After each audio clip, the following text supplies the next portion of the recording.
নমস্কার সবাইকে। আমি Payel Chakraborty. Welcome to my channel nursing classes in Bengali. তো ইতিমধ্যে তোমরা সবাই জানো যে কালকে ওয়েস্ট বেঙ্গল হেলথ রিক্রুটমেন্ট বোর্ডের তরফ থেকে একটি নোটিশ জারি হয়েছে এবং সেই নোটিশটিতে প্রথমে বলা হয়েছিল যে সিট সংখ্যা কতগুলো আছে। তো আগে যতগুলো সিট সংখ্যা ছিল সেটা হচ্ছে 2092টি এবং তার সাথে আরও 834টা সিট সংখ্যা বেড়ে দাঁড়িয়েছে ফিমেলদের জন্য 2926টি। অতএব টোটাল সিট সংখ্যা বেড়েছে 834টি এবং মেলদের জন্য যে সিট সংখ্যা ছিল সেই সিট সংখ্যাতে টোটাল ভ্যাকেন্সি ছিল আনরিজার্ভডের 85, এসসির 145, এসটির 46। তো সেই সংখ্যাটা বেড়ে দাঁড়িয়েছে 125 হচ্ছে আনরিজার্ভড, তার সাথে এসসিদের হচ্ছে 164 এবং এসটি ক্যান্ডিডেটের জন্য হচ্ছে 52টি। অতএব ভালো রকমেরই সিট আছে মেল ক্যান্ডিডেটদের জন্য, বেসিক্যালি এসসি ক্যান্ডিডেটদের জন্য। আর ফিমেল ক্যান্ডিডেটদের জন্য তুলনামূলকভাবে সিটটা একটু হলেও ইনক্রিজড হয়েছে। তো নেক্সট আমরা যাব, তাহলে মেলদের যে সিট সংখ্যা ছিল সেটা ছিল 344, সিটটা 93টা ইনক্রিজড হয়ে বেড়েছে 437। তুলনামূলকভাবে মেলদের জন্য অনেকগুলোই সিট সংখ্যা আছে। এবার কালকে এই নোটিশটির সাথে সাথে আরও দুটো নোটিশ দেওয়া হয়। একটা নোটিশ হচ্ছে নর্মালাইজেশনের নোটিশ এবং আরেকটি নোটিশ হচ্ছে মেল ফিমেল যেটা ইন্টারভিউর জন্য লিস্ট, সেই নোটিশ। তো আমরা ইন্টারভিউর যে লিস্টটা আছে সেই লিস্টটা একবার দেখে নেব যে কারা কারা ইন্টারভিউতে সিলেক্টেড হয়েছে। তো এটি হচ্ছে ফিমেল কাট অফের লিস্ট। তো ফিমেলদের জন্য সিট তো দেখাই গেল যে সিট সংখ্যা আছে 2926টি। তো সেই তুলনায় যেটা জেনারেলদের সিট আছে সেখানে আড়াই গুণ যোগ করে ডাকা হয়েছে এবং সমস্ত যে ক্যান্ডিডেটরা আছে যে যে কাস্টের ক্যান্ডিডেট সেখানে তাদের সবাইকেই আড়াই গুণ ক্যান্ডিডেটকে ডাকা হয়েছে। একটা সিটের এগেনস্টে আড়াইজন কম্পিটিশন করতে পারবে।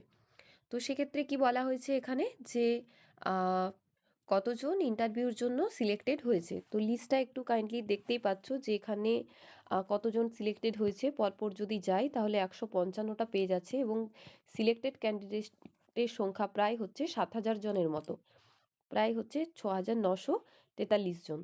তো এই 6943 জনের মধ্যে 2926টার মধ্যে আসতে গেলে তোমাকে কতটা পরিশ্রম করতে হবে সেটা ভাবতে পারছো। তার সাথে ডিপেন্ড করছে পুরোটাই লাক।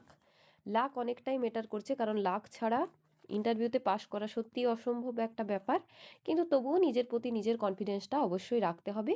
সেই জায়গায় নিজেদের কনফিডেন্সটা রেখে নিজেদেরকে এগিয়ে যেতে হবে।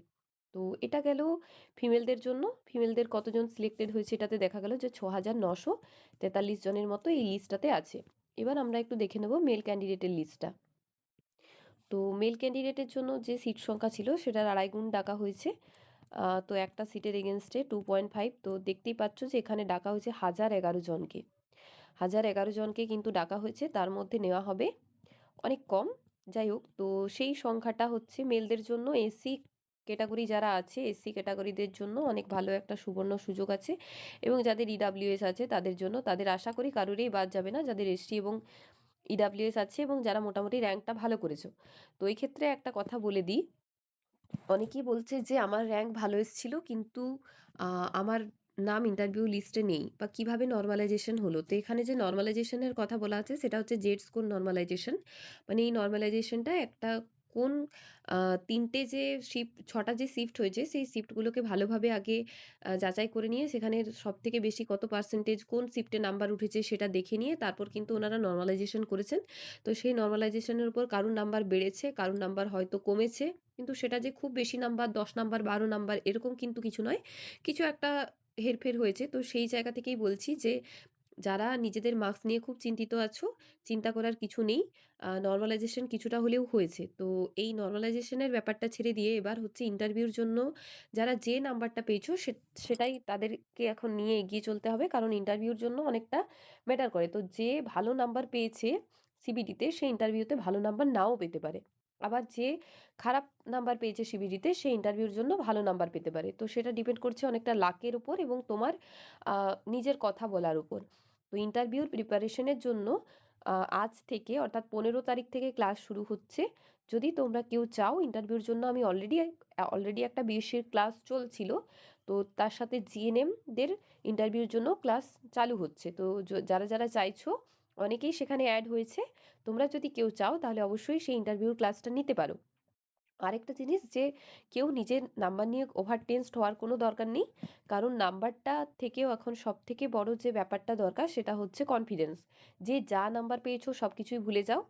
আর এখানে তো অনেক অনেক রকমের অনেক ব্যাচের ক্যান্ডিডেট আছে, 2020 আছে, 19 আছে, 21 আছে, 22 আছে, 23 আছে, 24 আছে। তো যেহেতু এক্সপিরিয়েন্সে কোনো প্রায়োরিটি দেওয়া হচ্ছে না, সেহেতু লড়াইটা সবার জন্য করতে হবে, নিজের জন্য করতে হবে। তো অবশ্যই একটা কথা বলবো যে নাম্বার নিয়ে বেশি যদি টেনসড হয়ে যাও এখন থেকে, তাহলে মুশকিল আছে। সবাই পড়াশোনাতে মন মন দাও।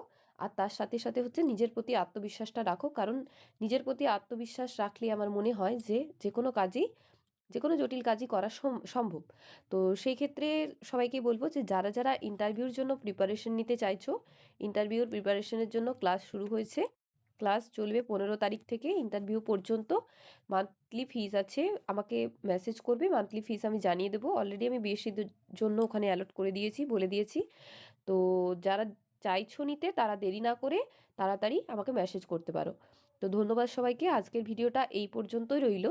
দেখা হচ্ছে নেক্সট ভিডিওতে। সবাই ভালো থেকো, সুস্থ থেকো। আর ভিডিওটি ভালো লেগে থাকলে অবশ্যই লাইক, কমেন্ট এবং শেয়ার করে চ্যানেলটির পাশে থাকবে।